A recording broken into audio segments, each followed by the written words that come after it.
Pues estoy muy feliz, primero porque es la primera carrera, el primer dorsal que me pongo en época de coronavirus.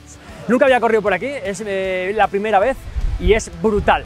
Es mágico porque tienes contraste, tienes el mar a un lado, la montaña, y ha sido un privilegio correr por aquí, por la Costa Brava, por el Cap de Creus. A todos los que les gusta la belleza, la naturaleza, el mar, la montaña, comer bien, disfrutar, yo creo que venir a la Costa Brava pues tiene todos esos ingredientes.